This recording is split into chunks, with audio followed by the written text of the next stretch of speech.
This is Brother Medina for Tuesday Seventh-day Adventist, and please let us start with a word of prayer.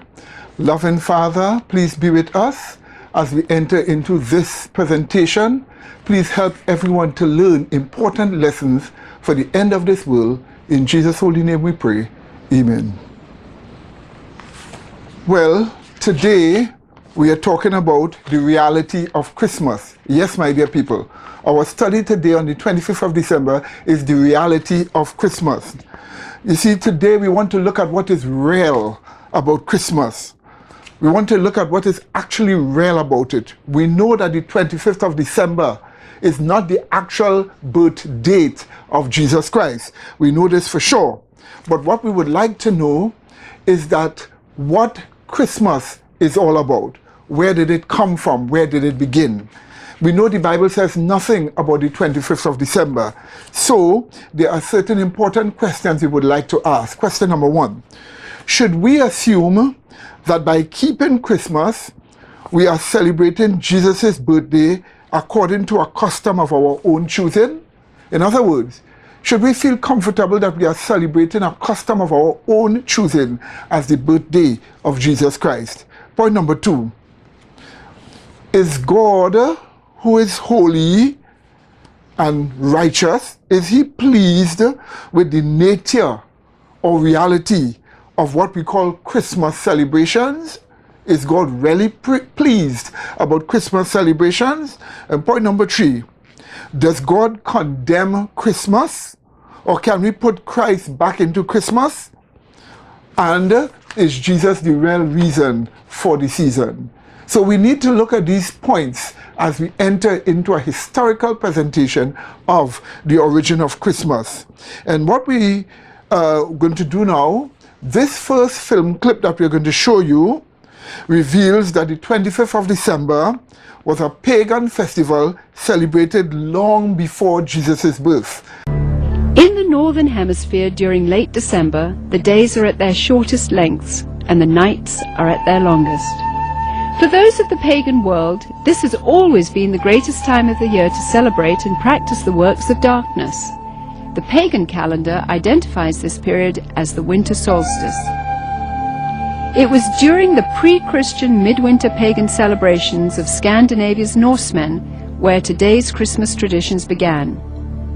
As a means of honoring the pagan sex and fertility god Yule, a 12-day celebration during the month of December was inaugurated. A large single log considered to be a phallic idol was lit on fire and kept burning for 12 days. Animal or human sacrifices were offered in the fire on each of those days.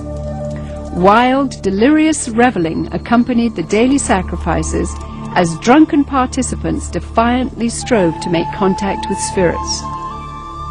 1,000 miles away in pre-Christian Rome, celebrants were paying homage to their own gods during the winter solstice. Witchcraft traditions hold that a number of pagan gods were given birth during this period, including Dionysus, Attis, and Baal, chief male god of fertility and licentiousness. Another pagan god from Persia, identified as Mithra, was said to have been born specifically on December 25th. Mithra was the god of the unconquerable sun, the god of the light between heaven and earth, worshipped at that time by an influential Roman cult. His birth symbolized an end to the long nights and a return to the dominance of the sun. During the month-long winter solstice celebration, courts in Rome were closed. Any and all crimes were allowed. Homosexuality, cross-dressing, and uncontrolled debauchery reigned supreme. Rome's order was turned upside down. Even children were allowed to join in the drunken orgies as part of the Juvenalia celebration. By 270 AD, the Roman Emperor Aurelian had made it official, setting aside a 7-day period from December the 17th through the 24th, culminating in an exchange of gifts on December the 25th to celebrate the birth of the sun god. This Roman orgy to end all orgies later became known as Saturnalia, in honor of the god Saturn, the god of excess. Roman soldiers invading Britain brought with them their pagan orgiastic traditions. Upon taking root in England, Saturnalia became known as the Festival of Fools, reigned over by the Lord of Misrule. By the 4th century, the influential government-sanctioned Church of Rome, unable to outlaw the growing number of pagan practices, chose instead to adopt them into their so-called official Christianity. The Church believed this would attract more pagans to their fold. Up until this time, the birthday of Jesus Christ, the Jewish Messiah, had not been celebrated at all. Ignoring scriptures, however, indicating that the birth probably did not occur during the winter, the Church nevertheless confused biblical history and made Jesus' birthday coincide with the pagan god Mithra. The birth date of the sun god had now become the birth date of the Son of God. In this next clip that you're going to see, you will observe that all these gods in this clip were later variations of the worship of Nimrod, the first great rebel after the flood. And he was responsible for the building of the Tower of Babel, the attempt to set up a one world government, and also the one who introduced a false religion into the world. This first great rebel was worshipped as a god, and all these gods and goddesses that came after are variations of this one Nimrod that was worshipped. So pay attention to this clip very carefully. The winter solstice festival, from which our Christmas is borrowed, is the celebration of the birth of Tammuz, or Nimrod, the original sun god. In ancient mythology, it is believed that when Nimrod died, his spirit went to be with the sun. A ray of the sun came and impregnated Semiramis, his wife on earth. Nimrod, the sun god, was then reborn as Tammuz, and what better time to do this than during the winter solstice, when the sun itself was being reborn. Semiramis, also known as Ishtar, or Queen of Heaven, or Ashtoreth, or even Virgin Mother, claimed that during the winter solstice an evergreen tree would grow up overnight from a dead stump in Babylon, and that Nimrod would secretly return at the same time each year to leave gifts on the tree. It seems that in reality Nimrod was actually killed by his grand uncle Shem, son of Noah, as punishment for starting a new religion apart from God. This stopped the new mystery religion in its tracks for a while, until it was reborn, just as Nimrod was reborn as Tammuz, in several ancient cultures by different names and different traditions. The facts are, my dear people, it was the Christ-hating Roman Emperor Aurelian, that organized the worship of all these different gods that were in the Roman Empire and transferred the worship of Saturn to Sol Invictus, the unconquerable sun. It was this emperor that did that. This sun god was also called Mithra. Observe this quotation that I'm giving you from Winter Solstice Celebrations, page 3. Here is what we are told, I quote, Emperor Aurelian, 270 to 273 CE, blended a number of pagan solstice celebrations of the nativity of such god-men saviors as Apollo, Attis, Baal, Dionysus, Helios, Hercules, Horus, Mithra, Osiris, Perseus, and Theseus into a single festival called the Birthday of the Unconquerable Sun on December the 25th. So the choice of December the 25th, between December the 21st to December the 25th, the choice of December the 25th was made by Emperor Aurelian, a pagan Roman emperor who hated Christianity. And observe this very same fact in this next clip. Here are a few of the pagan celebrations and beliefs that occurred at that same time. The Roman celebration of Saturnalia was held between December the 17th to the 23rd. It was a feast devoted to the dedication of the temple of the god Saturn. It was very popular and was marked by tomfoolery and reversal of social roles in which slaves and masters switched places. This eventually led to our tradition of wearing crowns during Christmas dinner. The celebrations included a school holiday and giving and making of small presents. It was known as a time to eat, drink and be merry. The customary greeting for the occasion was Yo Saturnalia, this being a Latin word derived from ho, or praise. Somebody would masquerade as a king dressed in red robes, symbolic of Saturn. Various types of evergreens were used as decoration for public places. Children were given clay dolls which represented human sacrifices which had been made to Saturn in the past. The Roman celebration of the birthday of Sol Invictus was held on December the 25th. It was instituted after Saturnalia in 274 AD by the Roman Emperor Aurelian, and a lot of the customs of Saturnalia were transferred to this day. December the 25th was the first day after the winter solstice, with the first detectable lengthening of daylight hours. Thus the sun was believed to be reborn. Now we are looking at the transference from paganism into Christianity. Yes, my dear people, it was Pope Julius I. Listen to me carefully, especially you Adventists that claim you want to be free from following the man of sin, the Pope, and claim that you are following Jesus Christ. Listen very carefully to this. It was Pope Julius I that decreed that Christians should keep December the 25th as the birthday of Jesus Christ. It is a command of the Pope, not a command of Jesus.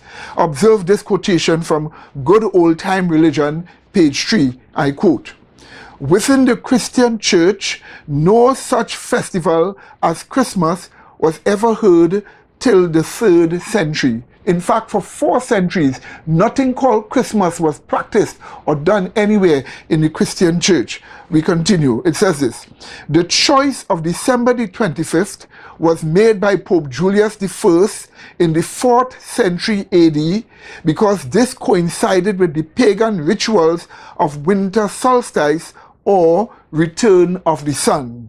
And you see, my dear people, you know, the sun would seem to be going away as the earth tilt away on its axis from the sun. The sun would seem to be going away in the horizon at its lowest point it would stop, because the earth will now stop from tilting and start to tilt back forward.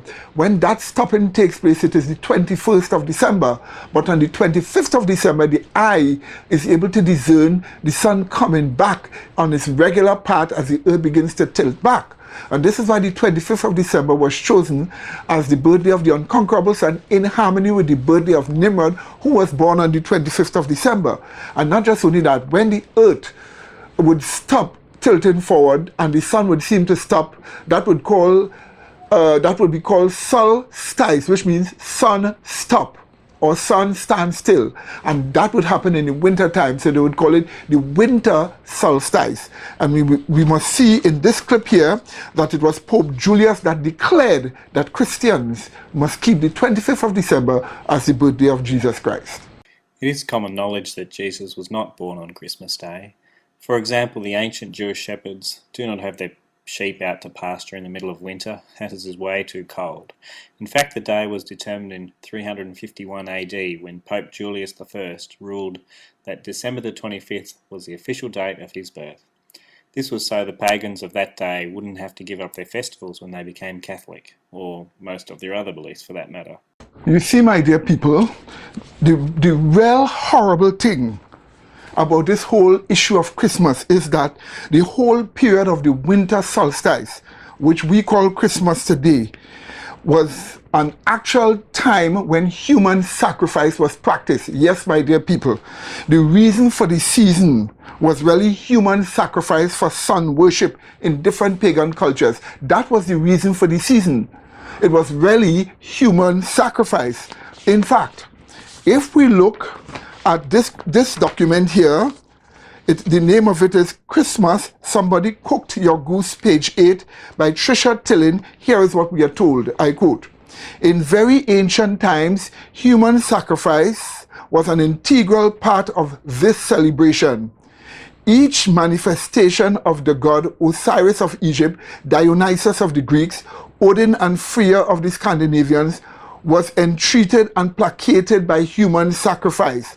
A far distant echo reaches us today in the form of the Yule log blazing in the hearth." You see, the log, the word Yule means child, and the Yule log was the child thrown into the fire. So that's why the log was on fire. And that's an ancient relic that came down from the worship, from the sacrifice of children and of people on this period called the winter solstice. Furthermore, on page 8 of the very same book, we are told, I quote, The theme of human sacrifice, or later substitutes for it, runs through all the winter festivals of the world. When it became inappropriate to use a human representative of the god, an animal substitute was sacrificed instead.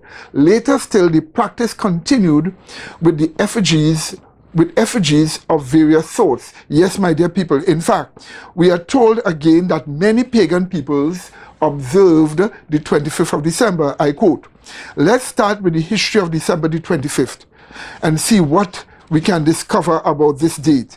Since it is perceived to be a Christian holiday, yet it is also observed by Satan worshippers, pagans, ancient Baal worshippers, by the Mayan and Incan Indians, the Pueblo and the Anasazi and other Indian tribes. Astoundingly, all these peoples and so many more revere the 25th of December. And this is from the document Good Old Time Religion, page 2 to 3.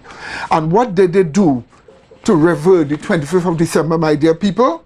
They all offered human sacrifices. Again, we are told in the very same Good Old Time Religion, page 3, I quote, Astronomically, the winter solstice falls on or around December the 21st or 22nd, but the naked eye can't discern the return of the sun until December the 25th. Thus, the 25th was considered the birthday of the sun to the ancients. Each year, as the sun seemingly halted in the sky, sun worshippers truly desired to entice the sun to come back. It dismayed them to see the sun stall in the sky. Human sacrifice was practiced with the belief that it re-energized the sun with life. One of the ancient European names of December the 25th holiday we now call Christmas was Midwinterblood, meaning midwinter blood or midwinter sacrifice. In South America, the Maya believed that the heavenly bodies needed human help, which was provided through rituals such as self-mutilation, torture, and human sacrifice. Yes, my dear people. So this is why actually human sacrifice was practiced around that time. We are told that human sacrifice, my dear people, actually originated, listen to me carefully, human sacrifice actually originated during the winter solstice. Again, from this very same document, Good Old Time Religion, page 4, we are told, evidence is pretty clear that human sacrifice and the winter solstice go hand in hand.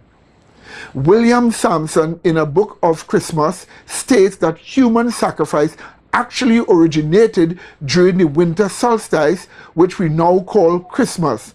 The giving of presents, particularly candles and dolls, called sigilleria, also derives from the insistent origin of human sacrifice at this time of the year. Yes, my dear people, so the reason for the season really was Christmas, was sacrifice on Christmas time, or this sacrifice, this festival of the winter solstice. It really was human sacrifice. And even the dolls that children have were symbols of things that were thrown in fire, like human beings that were thrown in fire when it became outlawed to sacrifice human beings. So this is exactly what this sacrifice was all about. Take a look at this clip here about this. To discover the god being honored at Christmas, it is necessary to trace its pagan origins. Celebrations on December 25th began shortly after the flood, with the birth of Tammuz as the reincarnation of Nimrod. Today's Christmas traditions come directly from ancient Babylon and pagan Rome. The pagan Romans honored the god Saturn with a week-long festival in December called Saturnalia. Saturn was the Roman god of time and of the harvest, so he was usually depicted holding a scythe. He was the cruelest, most evil of all the pagan gods. He demanded child sacrifice. The Romans were not alone in worshiping this evil god. worship of Saturn was prevalent in the ancient world. Even the Israelites worshipped Saturn when in rebellion against heaven. The god Israel most frequently worshipped when in apostasy was the god Saturn, referred to in the Bible as Kayun, Molech, or Remphan. Even the Israelites offered their children in sacrifice to this vile, bloodthirsty god. Saturn had become the champion of African paganism as well. Indeed, as Baal Haman in Phoenician Carthage, he was the object of child sacrifice.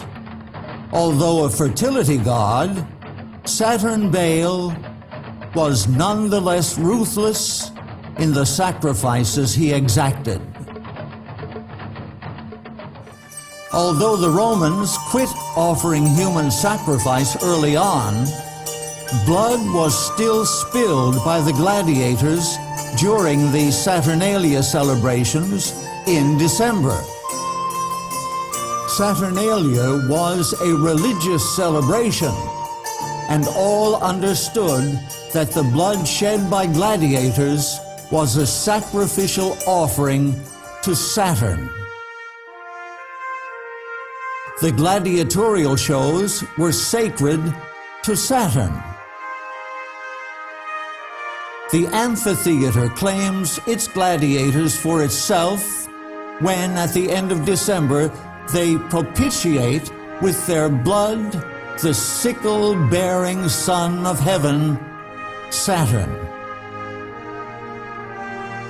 The gladiators fought on the Saturnalia, and they did so for the purpose of appeasing and propitiating Saturn.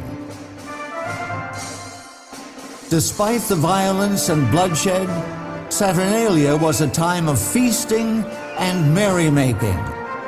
The various ancient celebrations honoring this most bloodthirsty god have come down to today as the much-beloved Christmas traditions celebrated the world over. Well, my dear people, now what we have seen in this whole film brings us to the real point about Christmas. What is the real point about Christmas? The real point about Christmas is, how can we take a horrible pagan festival that God condemned and change it to the celebration of the birthday of Holy Jesus Christ? How could we do that? The facts are, here is what Jeremiah chapter 10, verse 2 to verse 5 tells us. I quote, "Thus saith the Lord, learn not the way of the heathen, and be not dismayed at the signs of the heavens, for the heathen are dismayed at them. For the custom of the people are vain, for one cutteth a tree out of the forest, the work of the hands of the workman with the axe. They deck it with silver and with gold, they fasten it with nails and with hammers, that it move not. They are upright as the palm tree, but speak not. They must needs be born, because they cannot go. Be not afraid of them, for they cannot do evil, neither also is it in them to do good." And what does this clearly show us? Here again is the Christmas tree, or the tree being cut out. And actually, we are told this was done because they were dismayed at the signs of the heavens, which is the sun going away, the sun stopping, and the sun coming back. Yes, my dear people. Furthermore, the Bible tells us that the church was to teach only those things which Jesus had commanded us. Yes, my dear people, the church was to teach nothing else but only what Jesus had commanded. And Jesus never commanded us to keep any or to celebrate any Christmas as any festival to him or any festival to his birthday. This is a fact. If we look at Matthew chapter 28, verse 18 to verse 20, here is what we are told. Jesus speaking, he said, "And Jesus came and spake unto them, saying, All power is given unto me in heaven and in earth. Go ye therefore and teach all nations, baptizing them in the name of the Father and of the Son and of the Holy Ghost, teaching them to observe all things whatsoever I have commanded you. And lo, I am with you always, even until the end of the world." And so Jesus actually says to teach only what he commanded. He never commanded Christmas. So why do people keep that as a festival to his birthday? Simply from human commandments. Yes, my dear people, from human commandments. Those who keep the command of the Pope are following a command of man. Yes, my dear people. And this command of man that they are following has nothing to do with Jesus Christ. It is man trying to unite paganism and Christianity in those early days.